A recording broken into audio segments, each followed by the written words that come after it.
Que os empregados eram coagidos a assinar uma lista concordando em cumprir o expediente no feriado. De acordo com a denúncia do Ministério Público Federal, 4 empregadas e 2 babás do ex-diretor da Dersa e de uma filha dele foram beneficiadas de forma irregular. Foi virando uma bola de neve, porque o cartão de crédito, depois eu tive que pegar empréstimo com o banco para poder pagar a conta do cartão de crédito. O racionamento de água aqui no Distrito Federal começou há pouco mais de um ano. O que os moradores e quem depende da água para trabalhar acharam da medida?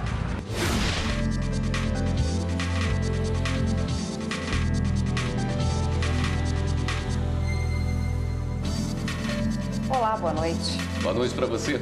Lava Jato, em São Paulo, denuncia ex-diretor da Dersa Desenvolvimento Rodoviário S.A. por desvio de mais de 7 milhões de reais das obras do Rodoanel. O esquema de corrupção beneficiou até empregadas domésticas do Executivo com apartamentos populares e verba para a mudança. Paulo Vieira de Souza, ex-diretor de engenharia da Dersa, é apontado como o líder do esquema que desviou 7 milhões e 700 mil reais das obras do Rodoanel em São Paulo. Depois de uma apuração do Ministério Público, a Força-Tarefa da Lava Jato, também em São Paulo, apresentou uma denúncia contra o ex-dirigente da estatal paulista e mais 4 funcionários. Os 5 são acusados de formação de quadrilha, peculato, que é o desvio de bens públicos, e inserção de dados falsos no sistema de informação. O dinheiro que foi desviado tinha um destino: pagar indenizações às pessoas que foram desalojadas por conta das obras do trecho sul do Rodoanel, na Grande São Paulo. E não parou por aí. De acordo com a denúncia do Ministério Público Federal, 4 empregadas e 2 babás do ex-diretor da Dersa e de uma filha dele foram beneficiadas de forma irregular como supostas moradoras desse trecho, onde foi feita a obra. As funcionárias receberam apartamentos no valor de R$ 62 mil, além de R$ 300 de auxílio mudança. Em nota, a Dersa informou que desde 2011 organizou seu departamento de auditoria interna, instituiu um código de conduta ética com adesão obrigatória para todos os funcionários e contratados, além de abrir canais para recebimento de denúncias que garantem o anonimato da fonte. Segundo a empresa, parte relevante dos dados que serviram de base para a denúncia do Ministério Público são resultado desse trabalho. Já a defesa de Paulo Vieira de Souza esclarece que a auditoria interna da Dersa inocentou o ex-diretor de qualquer ato ilícito ou favorecimento a quem quer que seja e que a denúncia não se ampara nos elementos levantados pelo inquérito policial que mostraram que ele não cometeu qualquer crime. A Polícia Federal cumpriu 3 mandados de busca e apreensão da 50ª fase da Lava Jato, batizada de SOTES 2. As ordens judiciais foram cumpridas em Salvador, na Bahia, e em Campinas e Paulínia, no interior de São Paulo. A nova etapa, de acordo com a Polícia Federal, é um complemento das investigações de outra fase, que apura corrupção e lavagem de dinheiro a partir de contratos da Transpetro, subsidiária da Petrobras. As investigações da Operação SOTES tiveram início com a colaboração premiada de executivos de uma construtora que relataram o pagamento de propinas a um ex-gerente da Transpetro. Em outra operação, militares da Ativa e da Reserva do Exército e Aeronáutica foram presos hoje, numa operação contra o tráfico de armas no Distrito Federal e em 2 cidades do entorno. Ao todo, foram cumpridos 22 mandados de prisão e 43 de busca e apreensão. O grupo era investigado por associação criminosa ligada ao comércio ilegal de armas de fogo e munições. Com os presos, a polícia encontrou várias armas, entre elas pistola calibre .40, aliás, 389 milímetros, também fuzil e munição pesada. Os pedidos de prisão foram expedidos pela 4ª Vara Criminal de Brasília e são temporários, ou seja, valem por 5 dias prorrogáveis. Acabou hoje o teste em campo dos sistemas de candidaturas e propaganda eleitoral 2018. O evento foi realizado no Tribunal Regional Eleitoral de Goiás. Durante toda a semana, 90 servidores do Tribunal Superior Eleitoral e de 8 tribunais regionais eleitorais trabalharam para testar os sistemas de registro de candidatura e de horário eleitoral. Técnicos do TSE também apresentaram novidades nos sistemas e na legislação. A ideia é aproveitar o período para encontrar possíveis melhorias a serem feitas pela equipe da Justiça Eleitoral. O teste de campo pretende dar ainda mais segurança e confiabilidade ao sistema eletrônico de votação. A Justiça determinou a retirada de 16 vídeos com difamações à vereadora Marielle Franco, do PSOL, morta no dia 14 no Rio. O YouTube tem até 72 horas para retirar do site os vídeos considerados ofensivos à honra e a memória da vereadora Marielle Franco. A decisão foi do Tribunal de Justiça do Rio de Janeiro. Caso o Google, que administra o site de vídeos, não cumpra a decisão, a multa é de R$1.000 por dia. A ação foi movida a pedido da irmã de Marielle, Aniele Silva, e da companheira da vereadora, Mônica Tereza Azeredo. De acordo com a juíza, os vídeos indicados extrapolam o que a Constituição fixou como limite de direito de livre manifestação. Entramos em contato com a assessoria do Google, que informou que os vídeos já foram identificados e serão removidos no prazo determinado pela Justiça. O Tribunal do Júri de Niterói, no Rio, condenou nesta quinta os réus Marco Antônio Titonelli Barbosa e Damião Washington da Silva Ferreira a 25 anos e 26 anos de reclusão, respectivamente, pelo crime de homicídio triplamente qualificado contra o vereador Lúcio Diniz Araújo, Lúcio da Nevada, em outubro de 2012. Damião Washington, que era PM na época do crime, também foi condenado por associação criminosa. O vereador foi morto a tiros quando estava dentro do carro em frente ao portão de casa onde morava, em Niterói. A agência bancária, que ficou danificada após assalto com explosivos, não vai pagar indenização à cliente por ter suspendido o atendimento parcialmente. O caso julgado no STJ envolvia uma cliente que alegou ter sofrido danos morais, porque o atendimento da única agência do Banco do Brasil na cidade ficou parcialmente suspenso por mais de 200 dias. A agência, que fica em Riachão do Dantas, no estado de Sergipe, foi vítima de assalto com explosivos em 2015 e, por isso, interrompeu de forma parcial o atendimento na unidade. No processo, a cliente alegou que ficou impedida de movimentar a conta e teve que realizar transações em outros municípios. O pedido de indenização por danos morais foi julgado improcedente em primeira e segunda instâncias. O Tribunal de Justiça de Sergipe entendeu que, apesar da suspensão, os correntistas tinham a possibilidade de utilizar correspondentes bancários no município e os serviços de internet ou da central de atendimento telefônico do banco. A cliente recorreu ao STJ, onde alegou que, após ser reformada e equipada, a agência continuou a negar serviços envolvendo dinheiro em espécie, o que caracterizaria o dano moral indenizável. Mas a relatora do recurso, ministra Nancy Andrighi, destacou que a mera presença de aborrecimentos ou frustrações não configura dano moral, pois é preciso identificar uma grave agressão ou atentado à dignidade da pessoa humana. Ao negar o pedido, a relatora considerou que a decisão do Tribunal Estadual está em harmonia com o entendimento do STJ, de que meros dissabores não acarretam dano moral indenizável. Os ministros da terceira turma seguiram o entendimento da relatora e negaram danos morais à cliente. E ainda nesta edição, o Programa da Justiça do Distrito Federal, que ajuda endividados a recuperar finanças, completa 3 anos com resultados positivos. Foi virando uma bola de neve, porque o cartão de crédito, depois eu tive que pegar empréstimo com o banco para poder pagar a conta do cartão de crédito.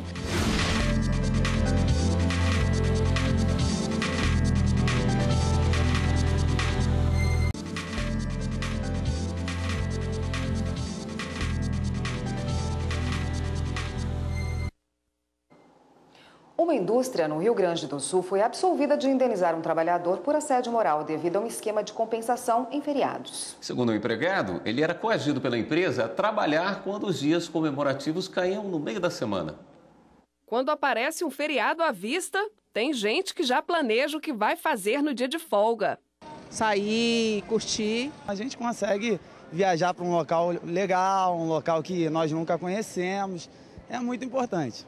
Feriado é bom para relaxar, para descansar, para se divertir. Mas enquanto uns programam o descanso, outros já sabem que a rotina de trabalho não vai ser interrompida. Alguns setores não param, daí o jeito é encarar a labuta. Como eu trabalho em shopping, tem a circular do shopping, a gente trabalha, abre a loja, trabalha normalmente e posteriormente tira a folga. Mas e quando o trabalhador não concorda com a forma organizada pela empresa para compensar o feriado trabalhado? O empregado da Inject Indústria de Injetados afirmou em ação trabalhista que os empregados eram coagidos a assinar uma lista concordando em cumprir expediente no feriado e transferir o dia de folga para preferencialmente sábado. Ele diz que se sentia ameaçado caso não aceitasse a proposta e temia sofrer retaliação. O caso foi analisado pelo Tribunal Regional do Trabalho da 4ª Região, no Rio Grande do Sul, que decidiu indenizar o trabalhador em R$3.000.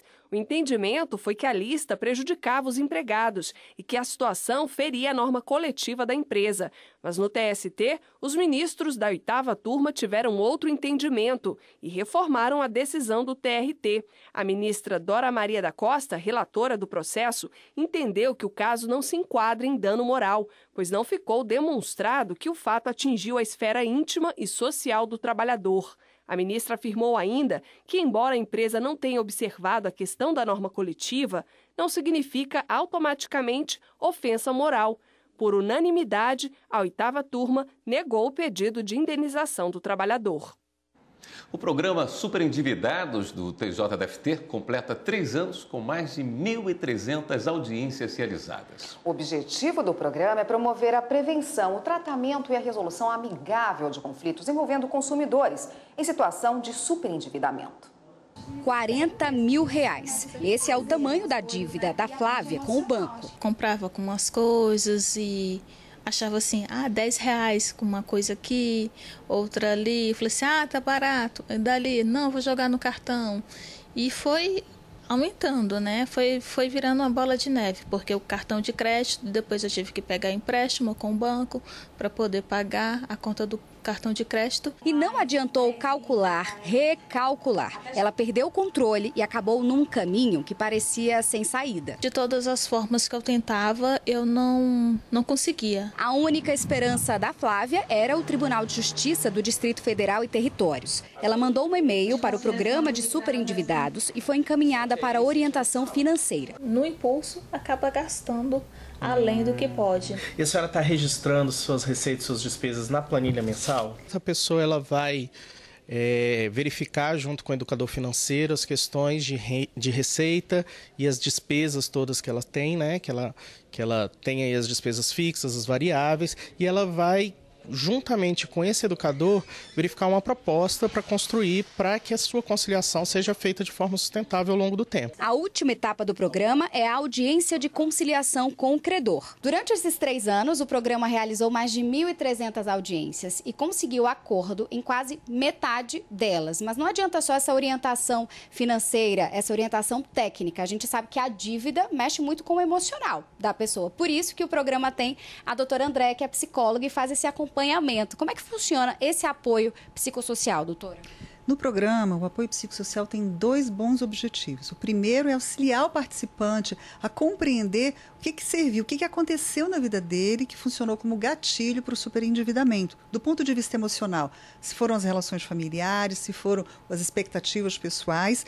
E o outro é pensar como ele pode resolver isso do ponto de vista emocional. Que estratégias ele pode usar para fazer diferente daqui para frente. A Flávia conseguiu entrar num acordo com o banco. Vai quitar a dívida em parcelas com valores que cabem no orçamento dela.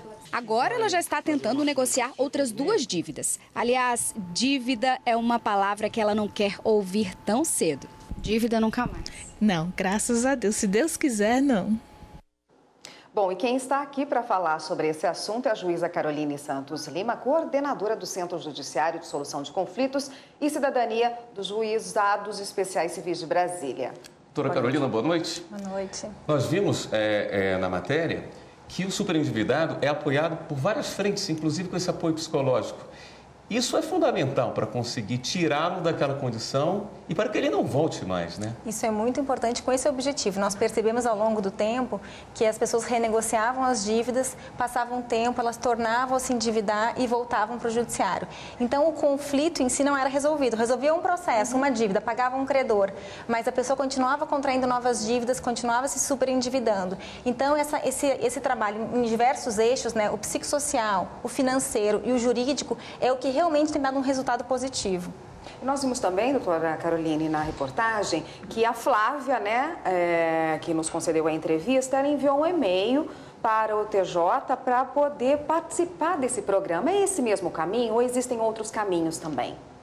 A pessoa tem que se conscientizar. Muitas vezes ela nem sabe se ela está super endividada ou não. Então, o e-mail é um caminho rápido, né, da própria residência, do local de trabalho, é possível enviar. O e-mail é super@tjdft.jus.br. Mas, se a pessoa não tem acesso à internet ou não quer, pode comparecer em qualquer dos fóruns. A sede do Sejus, que fica no Leal Fagundes, que fica no final da Asa Sul. Mas nos outros fóruns nós temos atendimento descentralizado. Então, chegando lá, sempre vai ter alguém para fazer um acolhimento, para encaminhar, para ouvir, e a partir de então a gente começa a fazer os atendimentos. O que é mais complicado? É apagar um incêndio, tirar a pessoa daquela situação de superendividamento, ou a reeducação? Explicar como ele deve agir dali para frente para não cair nessa mesma armadilha? Eu não tenho dúvida de que essa reeducação é o trabalho mais difícil, né? Lógico, renegociar a dívida naquele momento em que a pessoa está superendividada, para ela é muito importante, para que ela volte a dormir, para que ela, né, às vezes, saia de uma situação de doença, né, de realmente conflito familiar, porque a dívida traz transtornos para todo mundo. Mas ela começar a lidar com o dinheiro de uma forma positiva, né, se reeducar, trabalhar orçamento doméstico, noções de finanças, essa educação financeira que muitos de nós não teve em outra oportunidade, né, e recomeçar de uma forma mais organizada, né, mais comedida, é muito importante também. Acho que esse é o ponto fundamental do programa, é essa educação financeira.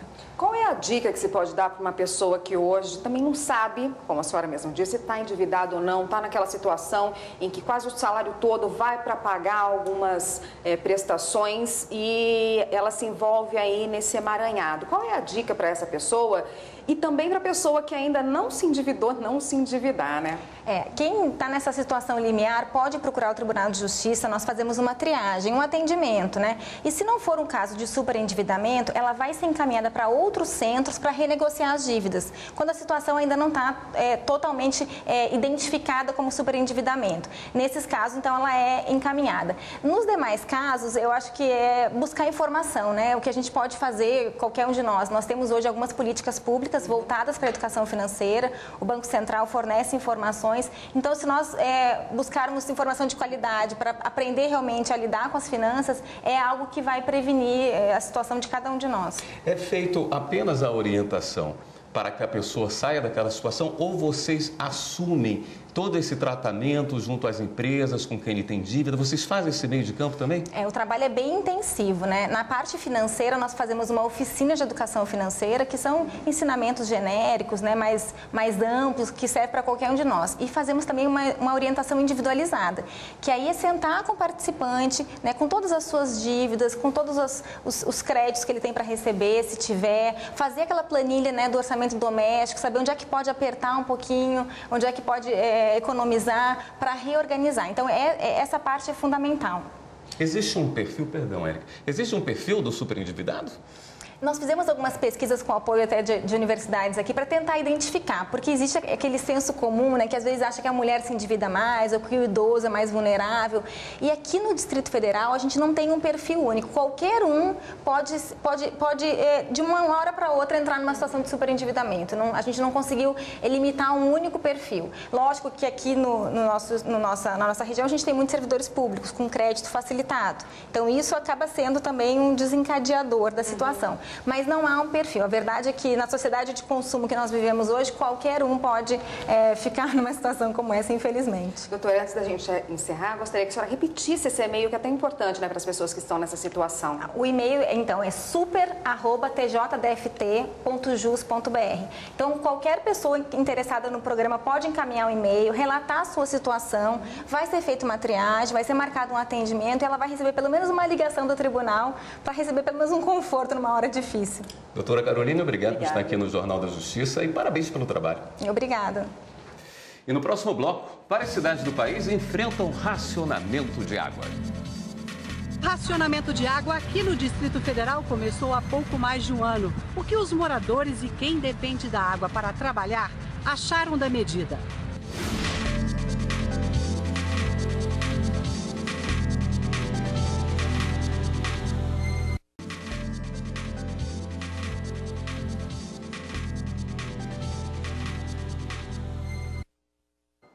O racionamento no Distrito Federal dura mais de um ano, mas o pior já passou. A maior fonte de abastecimento de água de Brasília voltou a ter níveis satisfatórios. O governador do Distrito Federal, Rodrigo Hollenberg, ainda não marcou a data para o fim do racionamento, mas parece que a experiência trouxe uma lição importante para os moradores.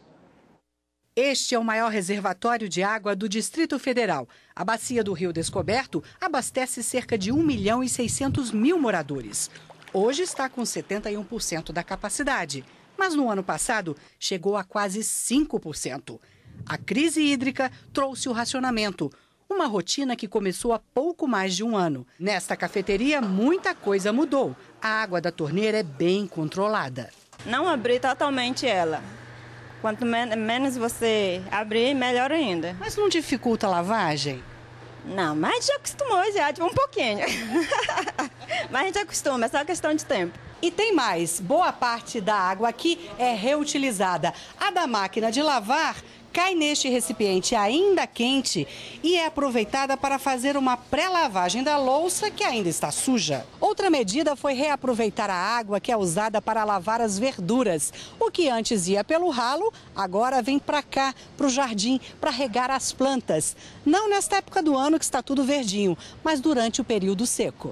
No telhado da cafeteria, o dono instalou 2 caixas de 1.500 litros para os dias de racionamento. Um custo de R$ 1.500 que valeu a pena, diz ele. E fazendo as contas da economia, o consumo de água foi reduzido em 60% e a água ficou 20% mais barata. Toda a economia é bom, claro. Conscientização é economia, mas não tem...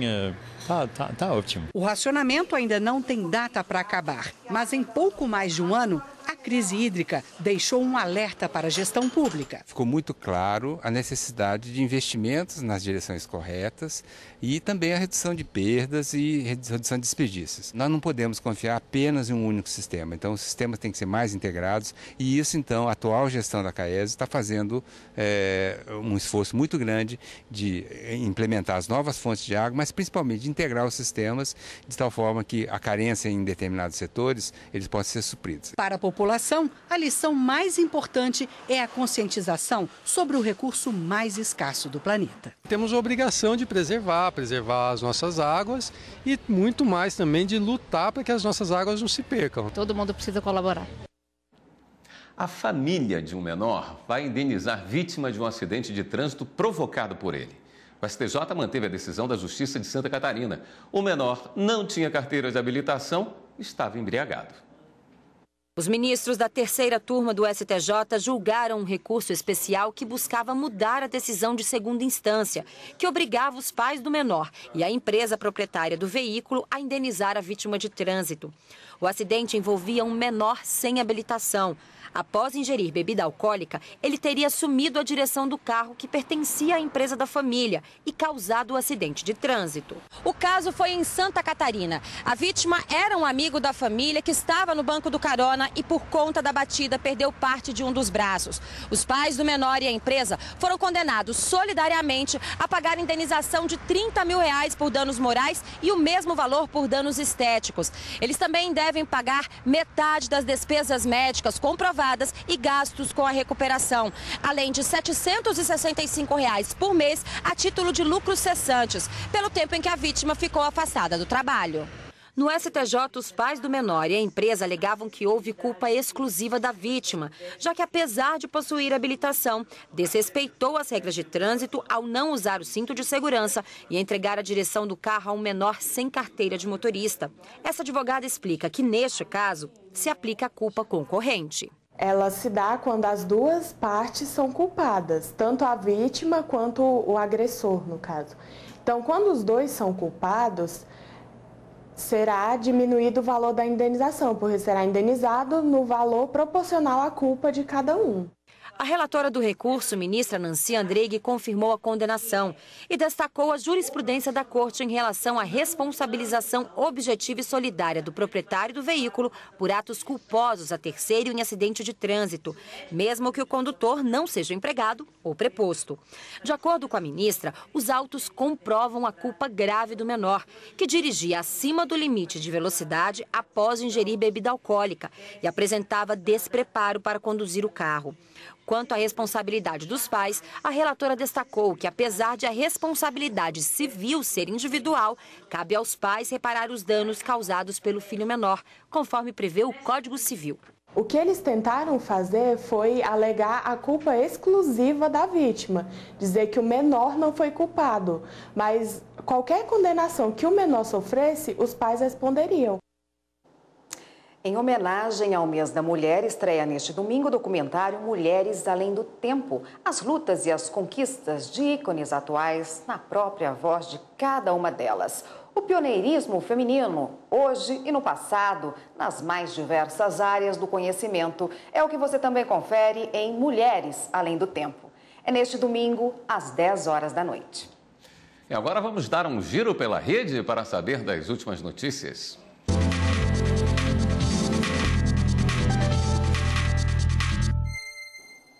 Bom, e quem está na redação do Jornal da Justiça hoje e vai nos atualizar das últimas notícias é a repórter Viviane Novaes. Boa noite, Viviane. Boa noite, Érica, William, boa noite a todos. Olha, o ministro Luiz Roberto Barroso, do Supremo Tribunal Federal, cassou a decisão que determinou o aumento de 13,23% do salário dos servidores do Superior Tribunal de Justiça, o STJ. Para o ministro, não cabe ao Judiciário, que não tem função legislativa, aumentar vencimentos de servidores públicos com a justificativa de nivelar as carreiras. A Procuradoria-Geral da República denunciou o deputado federal Roberto Góes, do PDT do Amapá, por lesão corporal. Segundo as investigações, o parlamentar agrediu um homem no segundo turno das eleições de 2014, na sessão em que votavam em Macapá. O deputado recebeu voz de prisão na hora dos policiais, mas fugiu do local. O parlamentar já responde a 11 ações penais no Supremo Tribunal Federal. E o Ministério Público de Goiás denunciou o bispo Dom José Ronaldo de Formosa e mais 4 padres e um monsenhor. Eles são acusados de desviar mais de 2 milhões de reais de doações e dízimos. Com o dinheiro, o grupo teria comprado uma fazenda e uma casa lotérica. Os acusados vão continuar no presídio de Formosa. Há 2 dias, vale lembrar, o Papa Francisco determinou uma intervenção na Diocese de Formosa. E por hoje é só. Outras notícias no site tvjustiça.jus.br. Um bom fim de semana a todos. E voltamos agora ao estúdio. Bem, o Jornal da Justiça está terminando agora, mas nós gostaríamos de convidar você para mandar seus vídeos de todo o Brasil. É muito fácil, só gravar uma história legal no seu celular e mandar pra gente. O nosso WhatsApp é o 6199-260-6116. E-mail jornaldajustiça@stf.jus.br. Uma boa noite para você. Boa noite, um ótimo fim de semana e a gente se vê na segunda. Até lá.